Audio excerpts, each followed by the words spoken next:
we doing today? Okay. Thank you for that. Good. Yourself? Yeah, sorry I couldn't be there. I have medical things.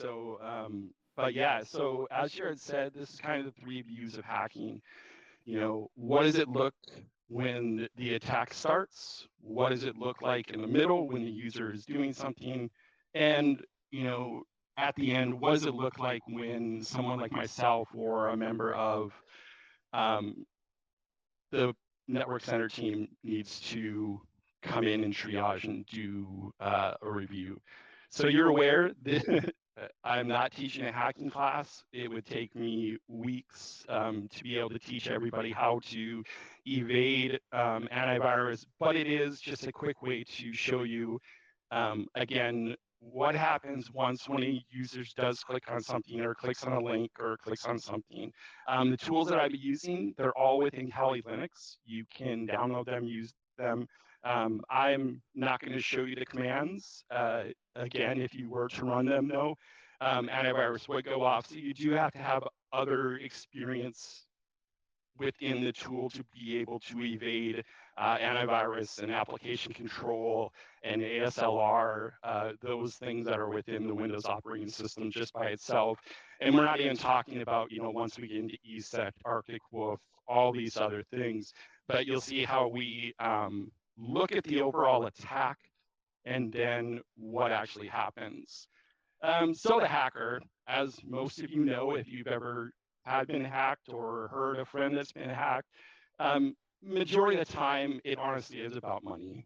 It's a business transaction. They feel that they're giving you information to protect yourself, and they're asking for a reward in some way to,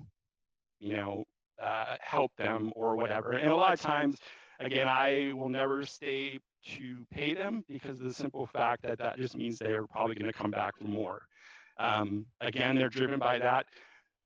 And again, when you get into the motivations, especially with like activism in nation state, these are areas where, sometimes there's black money and dark money that really there's no limit to how much money you can expend. So there's really no way to get away from that individual. It's a reality. It's not fun. But just like in your workplace, I'm sure you have, if you have a large IT department or even within your organizations, you have an accounting department, HR, these all people specialize in things.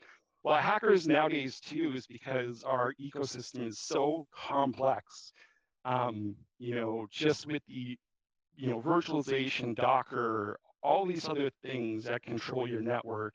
It's just become so complex and so huge that even for hackers themselves, they more likely specialize in one area. So either it'll be initial access, so they'll build a payload. How do I get somebody onto this endpoint? And then what will happen at that point is they'll sell the access to the endpoint to another user. There's pretty well-known organizations within the United States. We had some younger individuals, young men that are starting to work with hackers in Russia and China, because these hackers within the United States understand how we do help desk. So they understand how we talk to each other. When you've read a really bad, phishing email, you're like, oh yeah, that's what it is. But again, it's getting more sophisticated because other actors are coming into this, and other actors are using, those types of things and those individuals to get more access. So with the different parts, so white hack, I really don't consider myself a hacker in any way. I'm more of a defender, I like to say.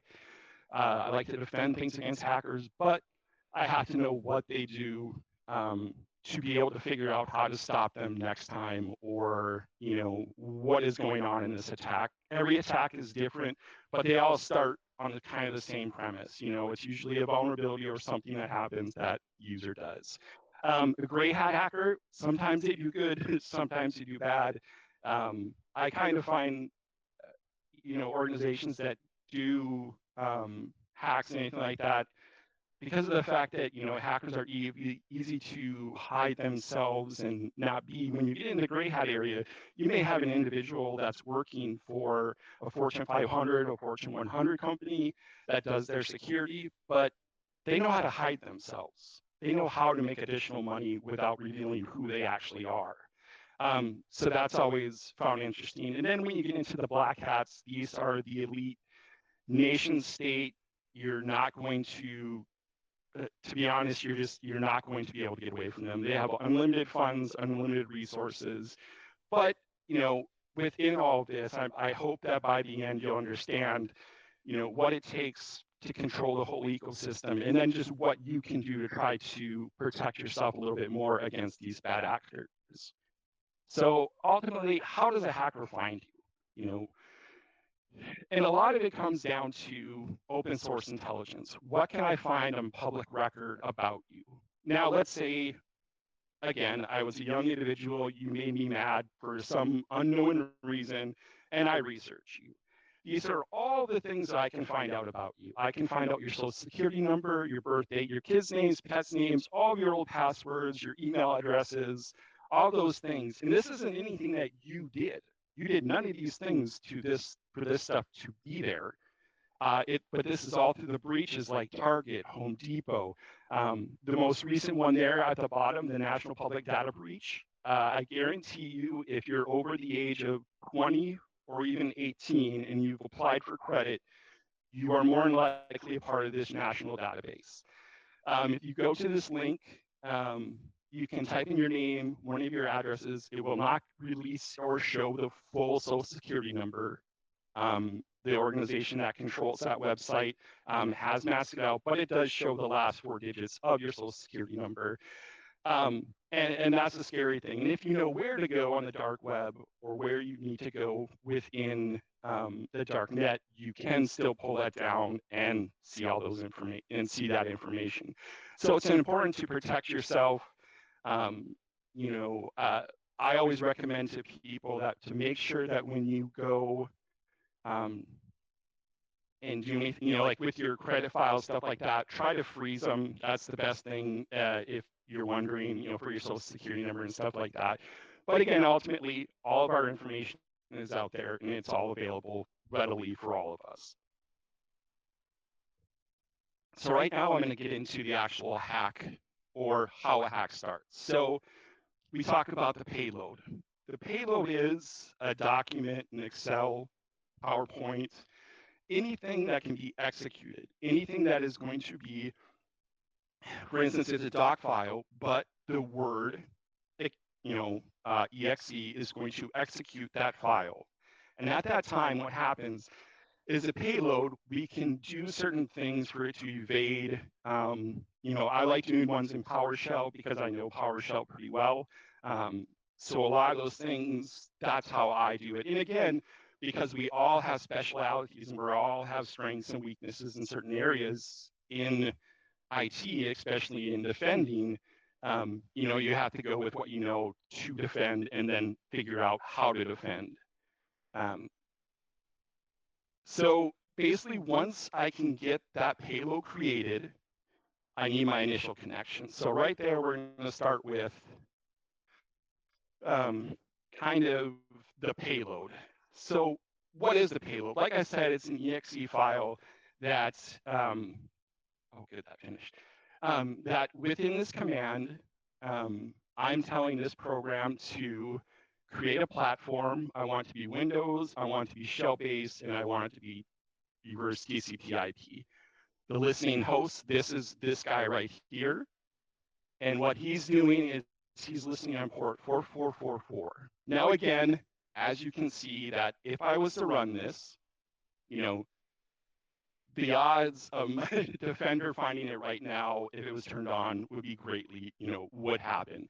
But again, if you know what to do, and again, I'm not going to hide this exe to show you the other things that we have to do, but this is what you would do. So within this file, you'll see that I've created an exe file, and I just hit enter, just like that. And there it just tells me it's a platform, it created it, it's InVision, it's an exe. Now I can come over here to my Windows 10 machine, actually first let me, so now this is my listener. This is the guy that's going to be waiting to see what connection comes back. So once I send you an email, you click on the payload. The payload, and again, to get into the complexities of, spoofing your DNS or doing something to affect your DNS to make you go to my site, there's, again, many things that need to happen to get to this point. But to this point, right now, I know I could get several individuals to click on the link to do something, download it, install this exe, or run this exe. Just again, because it's about trustworthiness. How does this person feel against me? Do they trust me? And if they do, again, that helps me because that means I can exploit them. So what I'm going to do is I'm going to start my exploit.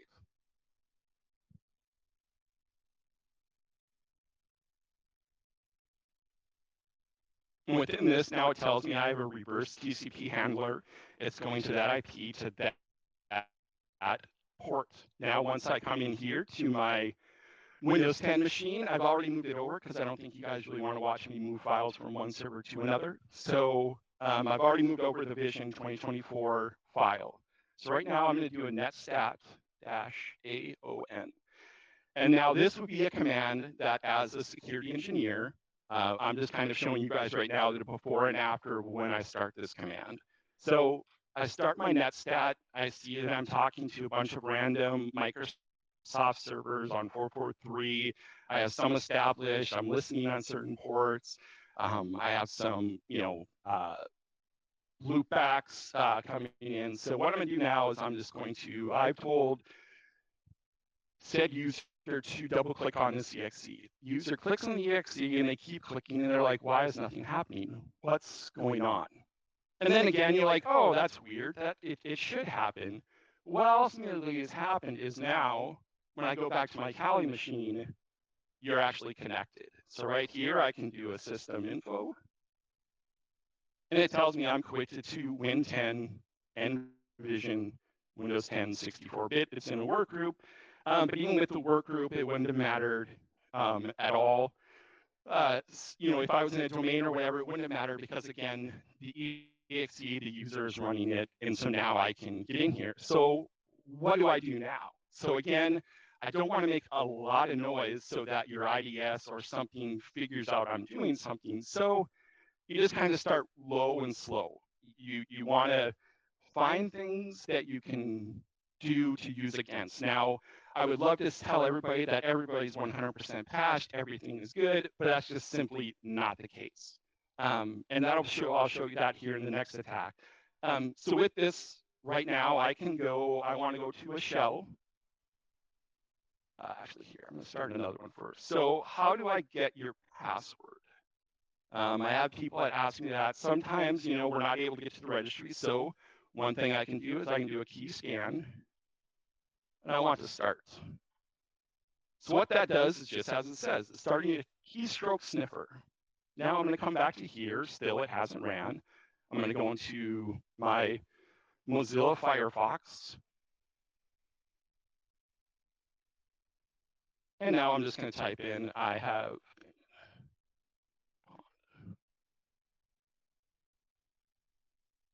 And the reason why I put that in is just so I can show you what happens over here. So now that my key scan is done, I've started it and I did that. So now what I want to do is key scan dump. And now what happens, it tells me what I typed out and what was captured within those keystrokes. Now, again, I would normally run this for a day. Again, I would keep it very silent. So as the user types in their username, you do the dump, and then you do have to pour through because it's not a nice, pretty, file that you're going to get back from them. So now I'm just going to say, hey, I want the key scan to stop. And now, again, the user has no idea. But now as a security engineer, I want to see what there. Wow, I'm connected a lot to, a lot of random IPs, 25. I'm still connected to other things. So I go back to my Kali box. I see that I'm still connected. So then I go shell. Now I'm actually at, who am I? I am Jason Dahl. I'm not that is, my user on that computer. And right there, I'm able to see what I can do. And then even from here, because again, like I said, I'm a PowerShell guy.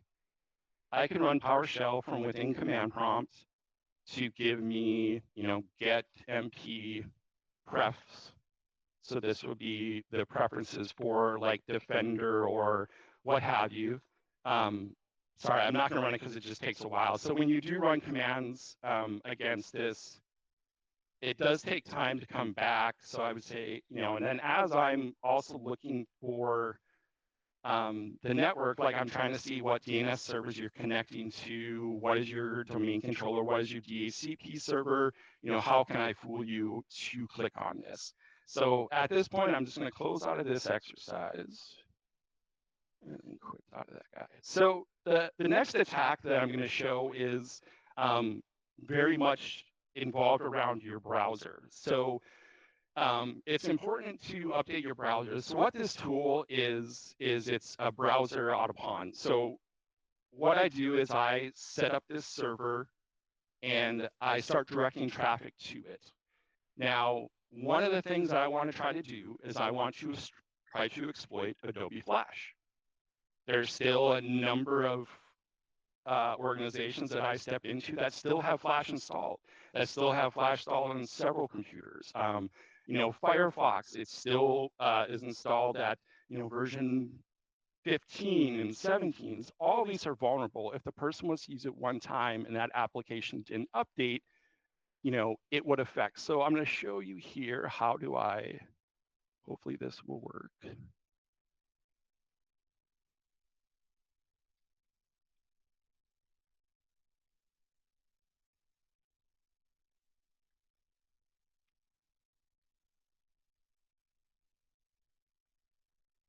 And then as you see right here,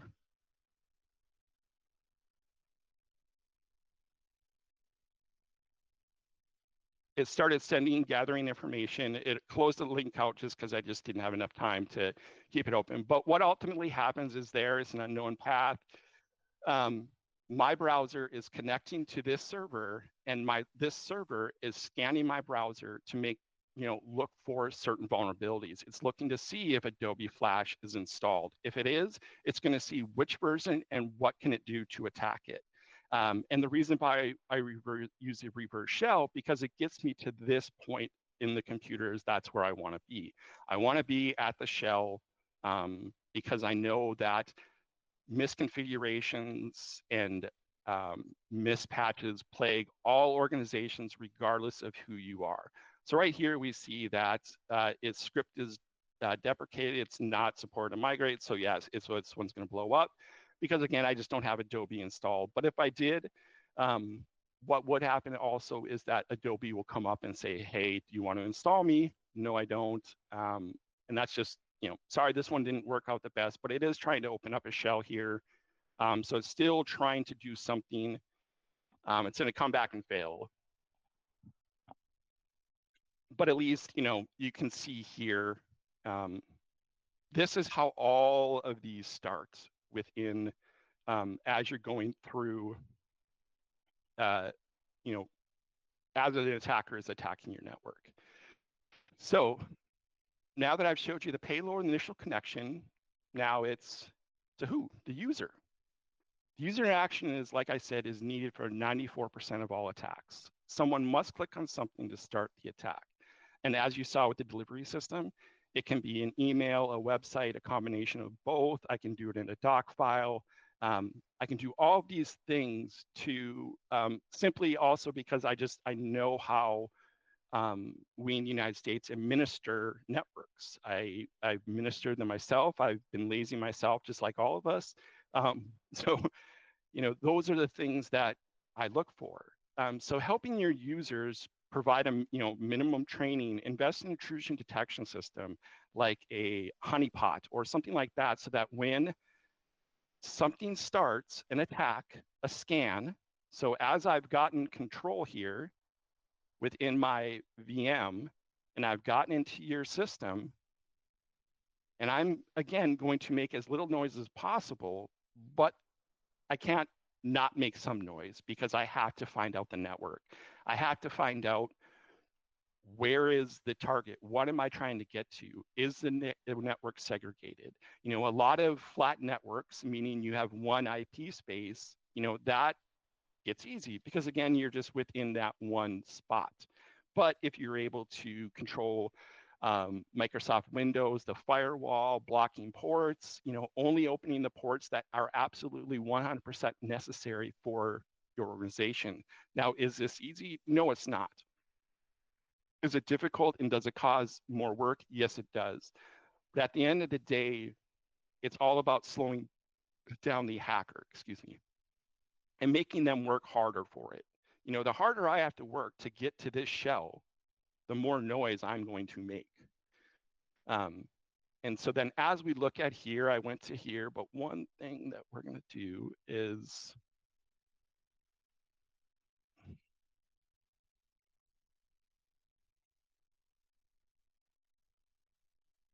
okay, it clicked off. Um, so within that, you know, we cannot stop every attack, but it is about slowing them down and just making it more difficult for them. So what do? Trust yourself. If you know something is going on, trust yourself. You work with the system every day. I know we have sales guys. I'll have a million tabs open on the top, and they're saying, "Hey, this is slow." Well, that's probably why, because you have a million tabs on top, and your system's just going to run. So I guess it's probably not that you've been hacked. But again, it's about looking at the situation and trying to find out what potentially could be happening. You know, for instance, as we were running that command in here on this Windows box, this Envision, as I would have started running and leaving it open, what would happen is we would start to see the CPU creep up. Again, this uh, presentation is not long enough to actually show the extent of that. But what it is that eventually you would start to feel the sluggishness because again, it's running in RAM, it's running in memory. So again, resources are starting to pick up and things are starting to just because again, when you're running a sniffer, that's what you need to be able to do it. So as I've said, probably in every discussion I have with everybody is patch everything, remediate everything. There are vulnerabilities to focus on. Those would be the ones that are exploitable, for instance, by using those programs that we showed or that I showed. Make it difficult for them, make it hard. If your equipment is out of date, update it, and even your software. One thing I will say is because I know a lot of organizations in banking and everywhere, they have very niche programs that they use sometimes. Work with those providers to try to get them to update it. And if they're not going to update it, tell them that you need to start looking for another solution. I mean, I know that that's a hard thing to say, but again, it's about protecting yourself, not protecting that company. You are the one that are using that piece of software. You are the one that are paying the price for it. So you shouldn't have to feel the brunt if that piece of software is attacked and hacked um, with that. So lastly, now I'll show you what myself as a security engineer will do. Logs. I love logs, anything logs. I don't want them rotated. I want as much as you can give me um, anything. But within that, we have certain areas within Windows that are lacking. So one thing that I suggest to everybody to do is to run Sysmon. Sysmon is a service within Microsoft. It's in their sys tools.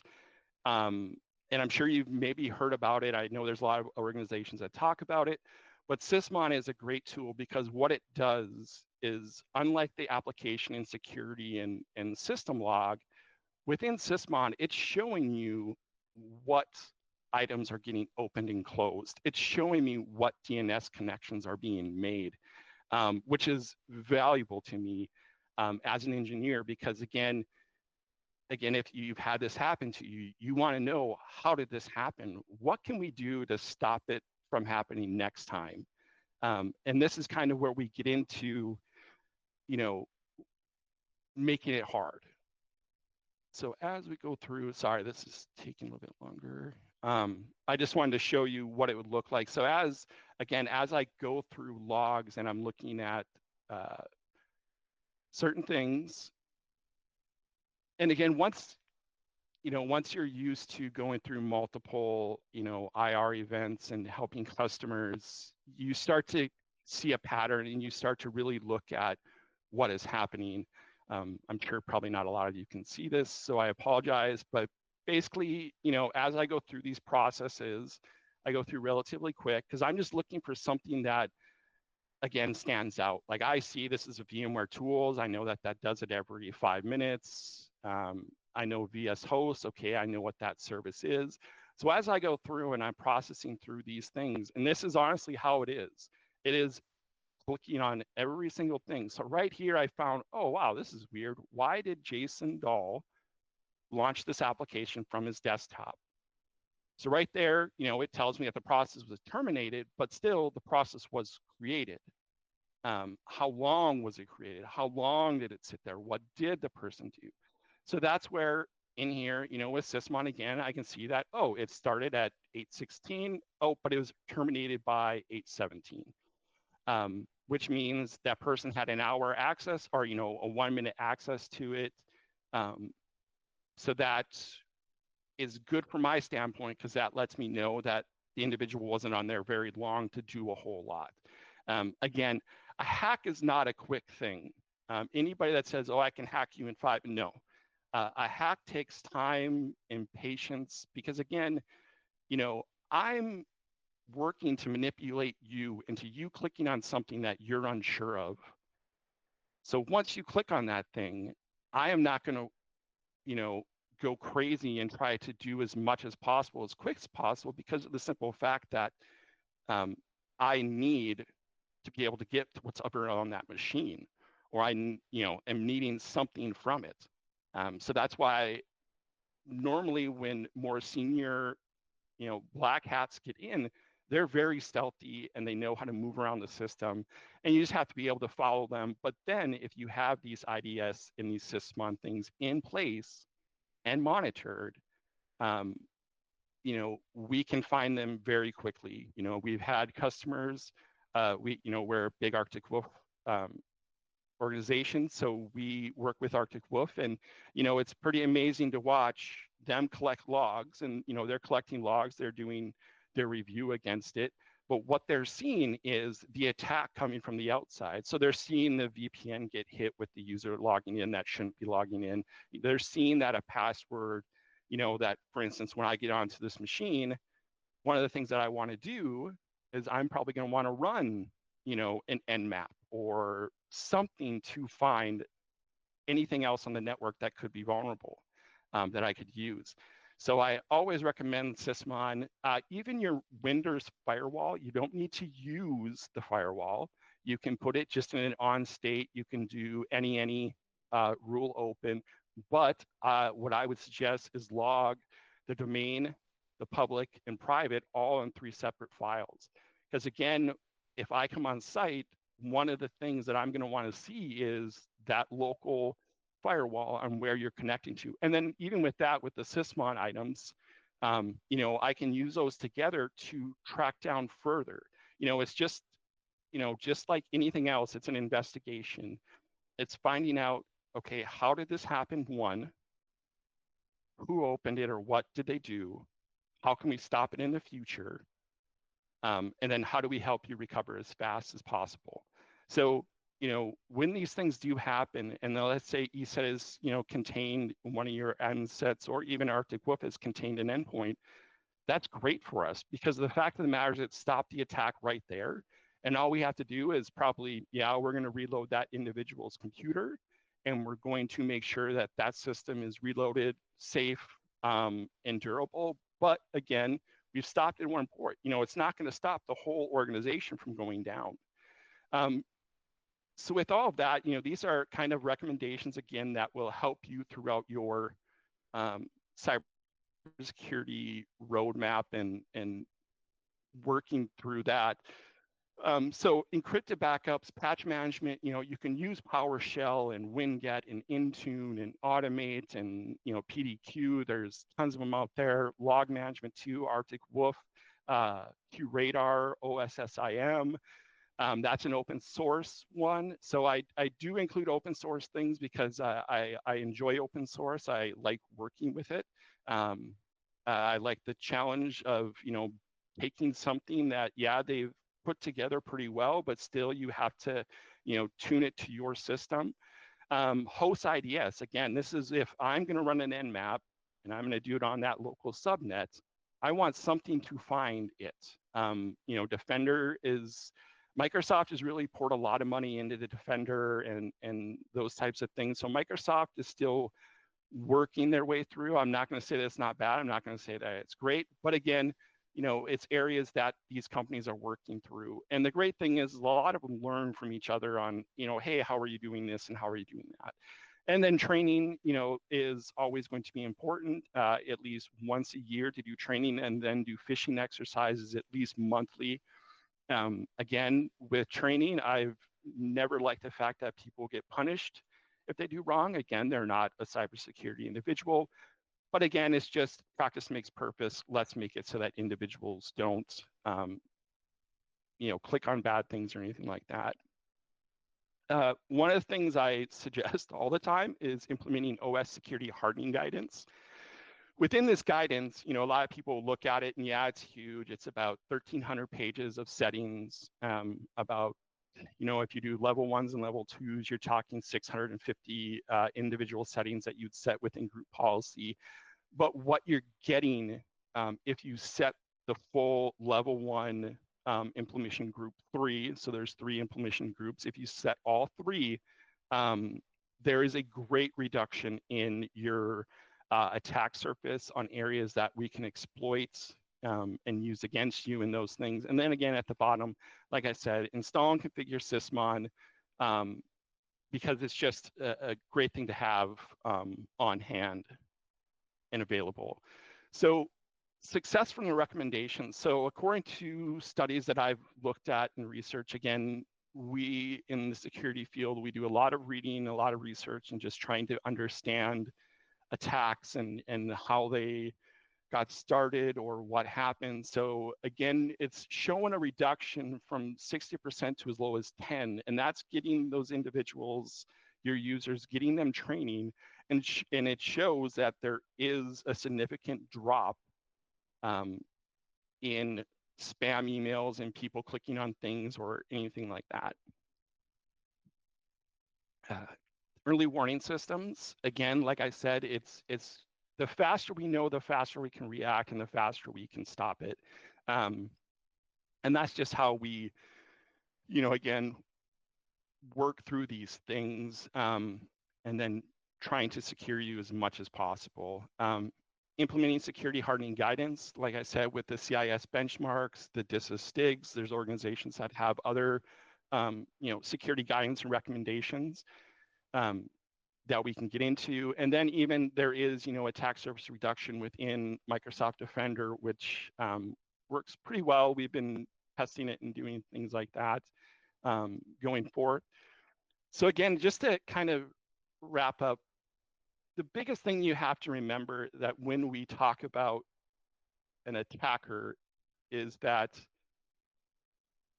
the faster we know and the more information that we get as an MSP, as your IT staff, the faster we can make these decisions to either, keep you working or shutting you down. And again, it's not a decision that we're going to take lightly if we have to tell you like, hey, you have to pull the plug on your internet, because we know at that point, all of your business is basically going to stop. So even within that, I will say, be prepared for everything. Know at the end of the day that if you do lose your internet, what are the things that we 100% absolutely need to be able to continue our business? And again, it's all about readiness and all of those things that we have to do in the whole ecosystem. I want to thank you guys for coming to Envision. I apologize I can't be there in person with you guys, but I hope you enjoyed my presentation.